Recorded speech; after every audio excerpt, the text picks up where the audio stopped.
first, and I'm like a couple backgrounds as I start, before I get into everything that's happening along there, is we are moving charged ions. So we're talking about charges, we're talking about electricity, so we're going to do a little bit about a little background on electricity. It's the main reason or way when they say someone is brain dead. It means there is no electricity happening anymore. Everything in the nervous system is electricity. And so we have to know some basics on electricity first and know some basics of what's going on. First, my note, neurons. Those cells are highly irritable, which means one little movement of anything charged is going to cause things to happen because they're very irritable. It doesn't, every time you're irritable, one little person talks to you and you're like, yeah. They're irritable. It doesn't take much and they're going to, react to it. They can respond to adequate stimuli by producing an action potential. That's a nerve impulse that is, and I'm like, they can respond to some type of stimuli, some type of electrical stimuli, and they can generate electricity by allowing things to flow. And the impulse they generate is always the same, whether it's a strong stimulus or a weak stimulus. Myself, I have two kids that it can be very annoying. It doesn't matter if they yell mom really loud or mom really quiet. Either way, if I'm irritable, it's going to produce the same response. I'm going to get annoyed with them. And so I'm like, it doesn't matter how strong or weak the stimulus is, it's the same kind of impulse that's going to happen. Now, some basic principles of electricity. One, opposite charges attract. And then I put this in there. I'm like, if people are usually looking at me like, oh, Paula Abdul, she had a song, Opposites Attract. It's part of the video. Usually people are like, who's Paula Abdul? And it dates me for how old I am. Well, opposites attract. Anything positively charged is always attracted to something negatively charged. Energy is required to separate charges. Again, positives want to go towards negatives. Negatives want to go towards positives. If we try to separate them apart, that requires energy to separate them apart. Now, when we allow them to flow back together, that releases energy. It takes energy to separate them, but when we allow them to flow back towards each other, they release energy. Once we've separated the charges, before we allow them to go back together, they have what we call as potential energy. They have the potential of going back towards each other to release that energy. Now, a couple other electrical definitions. When we talk about voltage, it's a measure of potential energy generated by that separation of charges. How much positive do we have on one side compared to how much negative we have on the other side? We have lots of positive on one side and lots of negative on the other side. It took a lot of energy to separate them apart, which means they have lots of potential energy, they have lots of voltage.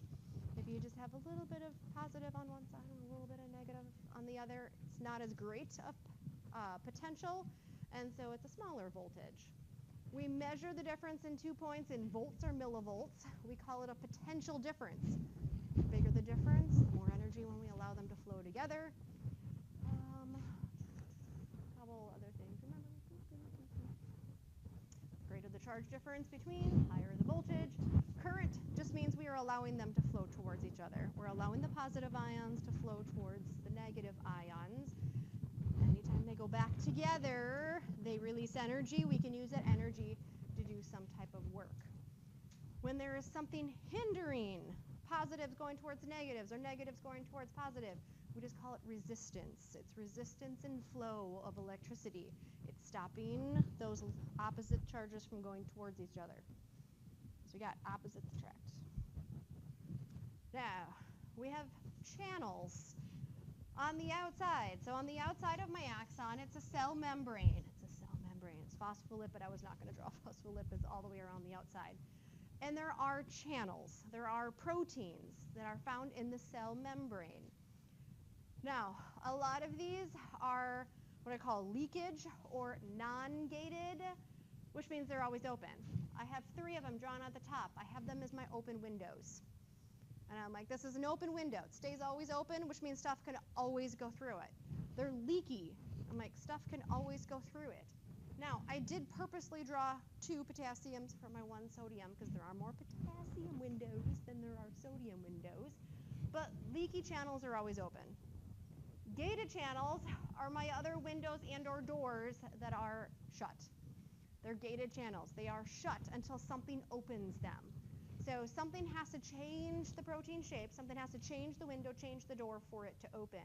And there are 3 different ways they can open. Depends on the channel. One is if we say it's a chemically gated or a ligand gated channel. That means some chemical has to come along and open that protein channel. One of the most common ones that you're going to hear about in our, no, we're not into muscles, are we? Yeah, we're into muscles coming up. Muscles is there is a neurotransmitter called, I'm going to see if I can spell it right, acetylcholine, because you're going to see it a lot. We shorten it to ACH. Acetylcholine. Spelled it right. That's a chemical that will open channels. Voltage-gated channels, these things open. Windows and doors, they will open in response to a change in membrane potential, which means they're going to open if some of these things are moving, if positives are moving towards my negatives or vice versa. That change in charge is going to open voltage-gated channels. It's voltage. We're changing voltage. And then there's mechanically gated channels that there is something that is going to physically open them up. It's going to somehow change the shape of the protein that will open them. For us, the main 2 ones we generally talk about in A&P are the first 2. Either a chemical is going to open them up or some type of change in electricity is going to open them up. And today we're mostly going to see some of those voltage-gated channels. That's why I have my voltage-gated potassium channel, which is my locked back door of the club. And I've got voltage-gated sodium channels, which are a couple closed windows in my front door that's, got a bouncer guarding it. Nothing can get past. Now, this is just showing a chemically gated protein that there's going to be some type of chemical, that could be my acetylcholine, that binds to that protein and it will open it up. Otherwise, it's normally closed. If it's a voltage gated, somehow we're going to change the voltage. It was positive over here and negative over here to start with, and it's closed. Sodium can't get through. Well, if I flip those, I've changed the membrane potential, and now it opens and sodium can go through. This is showing one that I think I had to find it out, outside of your book. And I'm like, that's normally closed, but something will mechanically open it up to allow things to go past it. Now, our gated channels, the things that are closed normally, but sometimes, they'll open when things change. Well, when gated channels are open, if I opened my windows, the ions are going to go across along their electrochemical gradient, which means if there's positives on one side and there's negatives on this side, positives are going to want to go toward negative. Opposites attract. Same thing, and I'm like, if I had a lot of positive out here, some negatives might want to sneak out as well. But our big, huge negatives are too big to go out our doors and windows. Otherwise, I'm like, they're always going along their chemical gradient. Positives always want to go to negatives. Negatives always want to go to positive. And as long as you have ions moving, that's electrical current. So when these doors or windows open, you're creating an electrical current. And we're going to show how the electrical current changes on that little diagram that I'm going to add to. Now, at rest. This is my at rest. Nothing's happening in the club so far. But in case you didn't know what I was drawing all up here, and I have stories that go beyond this. My club, what's happening in the club? One, I'm going to go with the normal. Good girls are always attracted to the bad boys. That's not always. But I have as my naturally good girls because it starts with Na for sodium.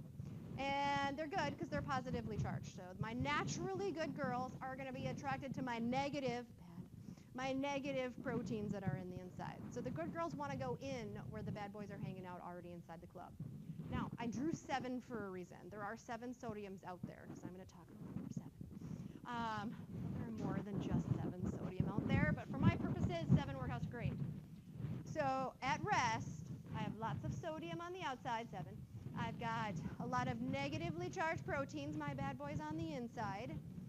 Hanging out in the bathroom, because I didn't know where else to put them on here, so they're in the bathroom of the club, are some positively charged potassium. I like to call them my K girls. They're like the ditzy, like, K.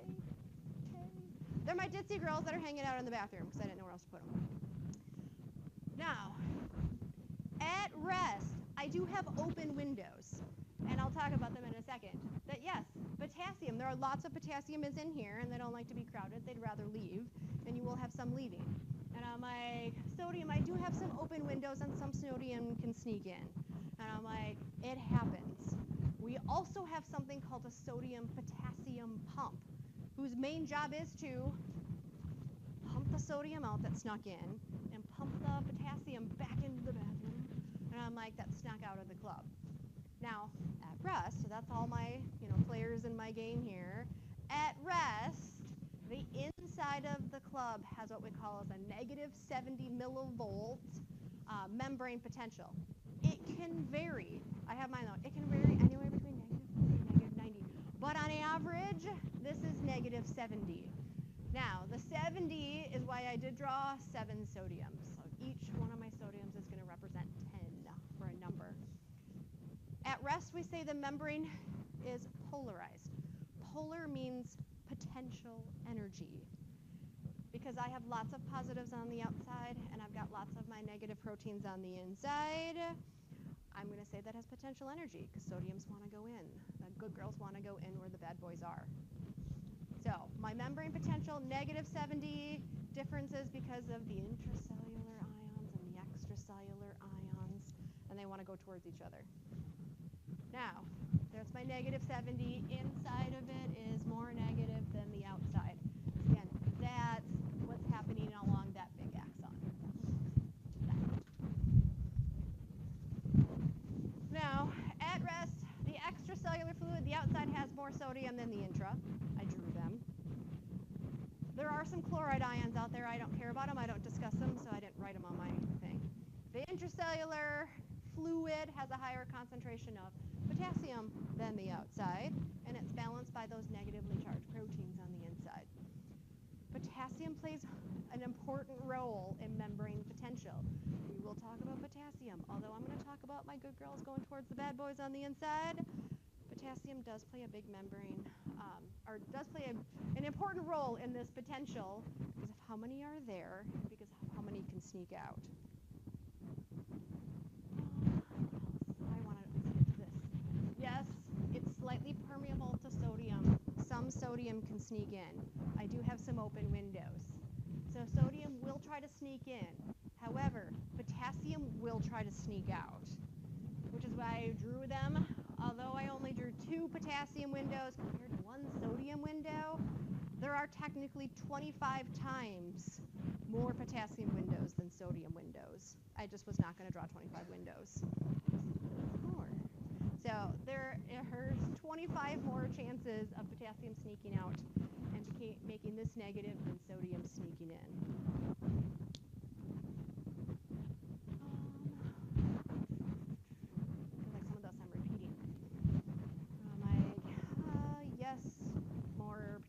Sneaks out and sodium goes in, makes it negative on the inside. Sodium potassium pump tries to keep everything normal. There we go. Don't care about that diagram. I want to get to moving stuff moving in. Now, membrane potential. The fact that we start at negative 70, it's going to change. We're going to have ions moving in. We're going to create potential energy as I have stuff moving around. And there are 2 types of signals that we can create. 2 types of electrical signals. Graded potential electrical signals and action potential electrical signals. Main difference between the 2. Both are going to create electricity. Both are going to create electrical signals. Difference between the 2, graded potentials, that electrical signal doesn't go very far. So my graded potentials, usually over short distances. The electrical impulse is only not going to go very far. Action potentials, that electrical impulse that we create is going to go really far. It can travel along the entire axon. It can jump to another axon and create, make the next axon do it, and then make the next axon do it. We can create an electrical impulse that's going to travel over a long distance, which is good because if you, I'm going to give an example, if you touch something hot, granted it's more reflex than anything else, but if you touch something hot, how long does it take for you to pull your hand away from something hot? Not long, not even a second. And I'm like, you touch it, you feel it hot, you pull your hand away. That's electrical information that has to travel from your hands to the spinal cord, back to your hands or to your muscles to be able to do that. Electrical impulses have to happen very, very quickly. They have to travel a long way. I want to get to this. Some of the terms when we describe our membrane potential. And these all are based on our resting membrane potential of negative 70. When I start to do what's known as depolarization, anything that has the prefix DE in front of it means removing. If you dehydrate, what are you doing? Removing water. And I'm like, depolarization means you are removing the potential for electricity. Instead of having a negative 70, lots of positives on the outside, not as many, or lots of positives on the outside, lots of negatives on the inside, it's a big potential difference. Depolarization, I'm removing some of that. It's not going to be as big of a difference anymore. I'm removing some of that potential. So I have a decrease in membrane potential towards 0, meaning as we go, this is negative 70, this is negative 55, eventually I'm going to go all the way to plus 30, and I'm like, yes, 0's in here somewhere. But I'm like, negative 70, it's a big difference between positive and negative. Lots of positive on the outside, lots of negative on the inside. If I get closer to 0, it's not as big of a difference. It's depolarization. Now for us, that's going to happen if I go from negative 70 to around negative 50, negative 55.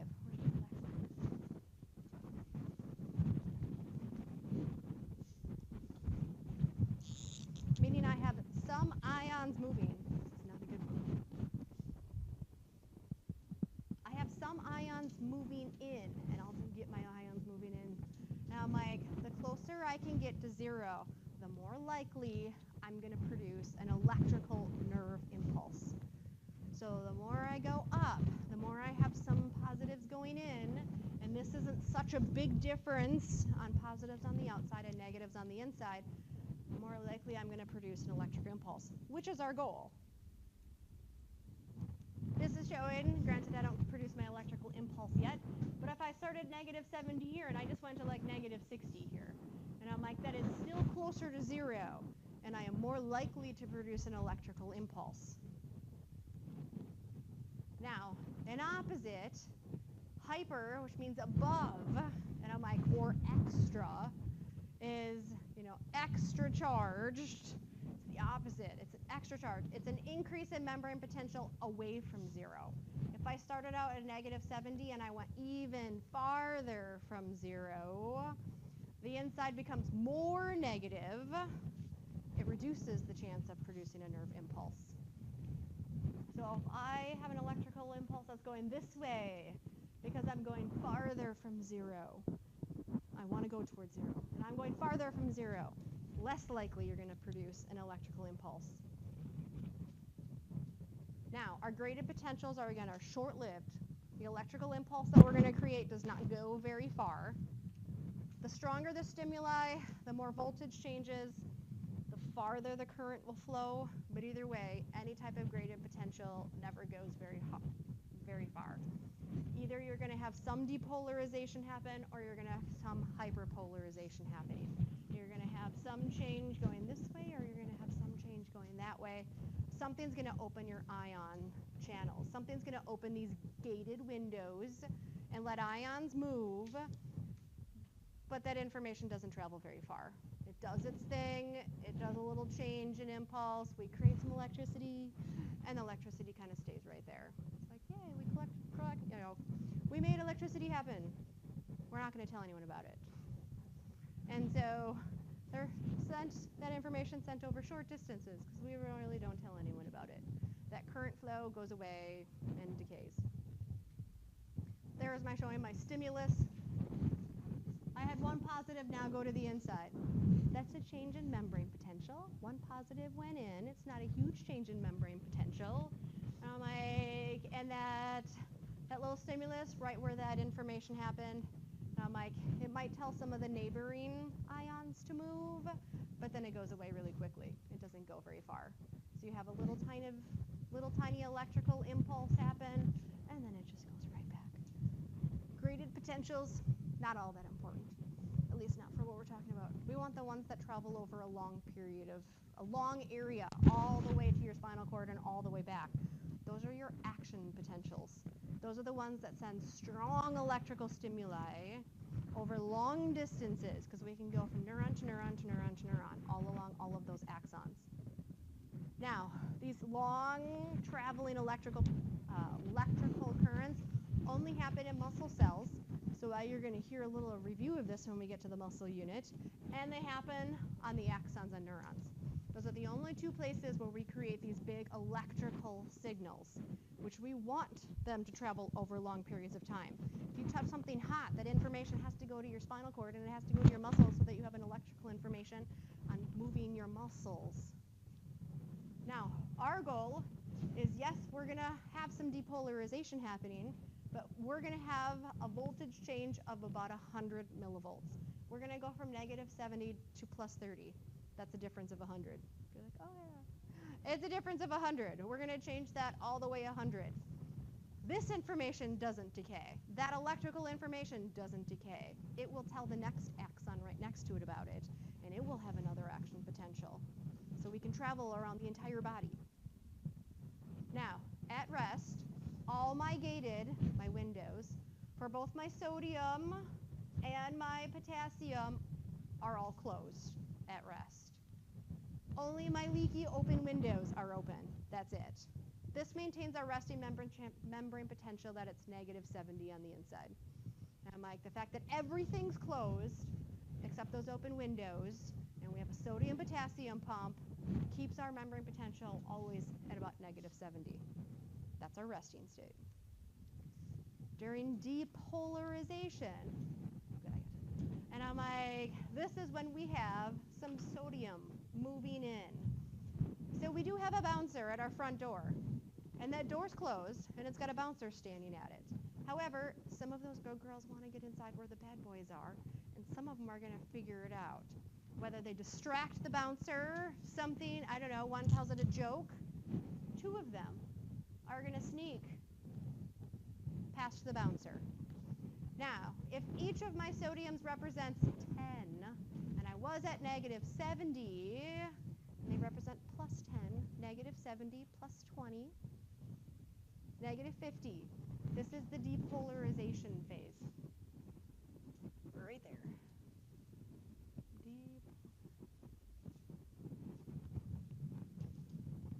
Now, it's always at around -50 to -55. Depends on the book, either way.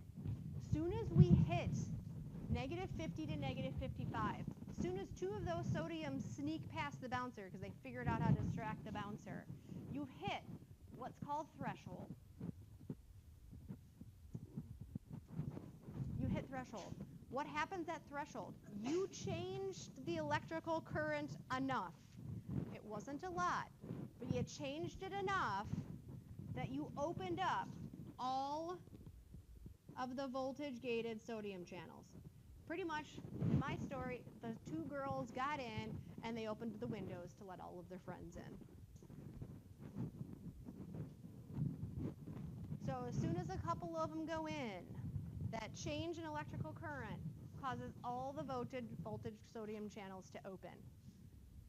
That means now, all these naturally good girls that are out there, they're like, yeah, we can sneak in. They're all going to go in. And not only are all of them going to sneak in, they're going to go past the bouncer too. They're going to call all their friends, and they're going to recruit 3 more. Because I need to change a +100. So you're going to have enough of them to go all the way up to that +30. You have enough sodium going in during this depolarization. You go all the way up to the +30. This spike at the very top is where you just created your action potential. You just created a huge electrical impulse. You created electricity, at least your axon did. But, although it will tell all of its neighboring friends, it's the same thing if you went down to the bar, and if you go down to lacrosse, is there a bar right next to another bar? It's like literally bar. And I'm like, it's the same idea. If 2 girls figured out how to distract the bouncer and get in, they're going to text their friends at the neighboring bar who are also trying to get in and be like, hey, just tell them this joke and it'll distract them and you guys can go in. These want, as they go in and they figured out how to get in, they're going to tell the neighboring axon, this is how you do it. They're going to send that information next to it, and it's going to send, just like downtown, one bar to the next, and eventually all of the sodium, all of those good girls are going to make it inside the bar. But at some point, it has to go back. We have what's known as repolarization. Eventually, the bouncer figures out what's going on. Manager comes along and helps. All of those voltage-gated channels get closed so that no more sodium can sneak in. So all of a sudden, all the sodium channels they're gonna close. Nothing else can sneak in sodium-wise. Then what eventually happens is that you've got a lot of girls in one bar. Do lots of girls like to all hang out at the bar? Like so many girls, not enough boys. So what ends up happening is those potassium girls, those K girls hanging out in the bathroom, they don't like it, they're going to sneak out. And so during repolarization, your voltage-gated potassium channel opens. And those K girls, those potassium girls are going to sneak out the back way. So we had a bunch of positives going in. And what charge are my potassiums? Positives. So I'm like, we made our action potential. Now we're going to have positives leaving. And when you have positives leaving, you start to go back negative. However, what does end up happening, this is the whole repolarization.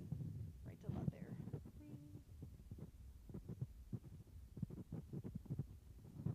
Is more potassium will leave than sodium went in. More positive leaves than sodium went in. And so what will end up happen is it will go below negative 70. That's where you have hyperpolarization.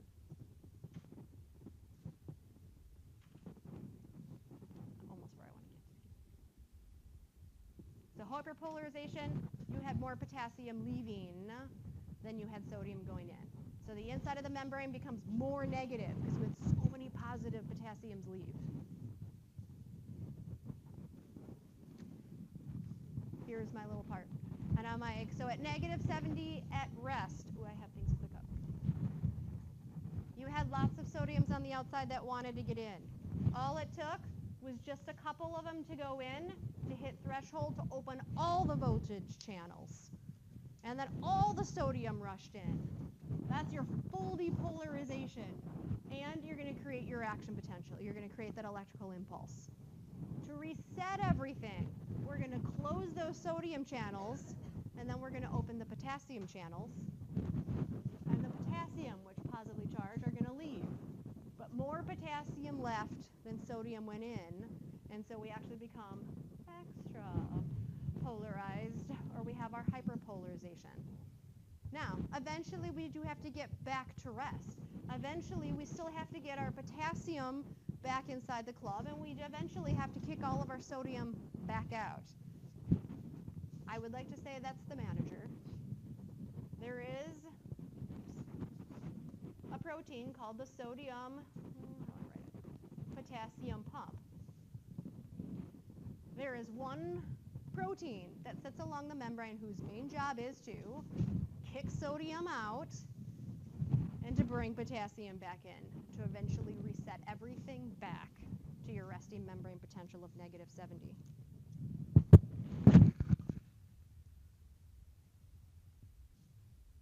Any questions? That was my threshold. You hit it. My goal was to get to right there, and we just did. Awesome. And I'm like, now, let me first stop this from taping.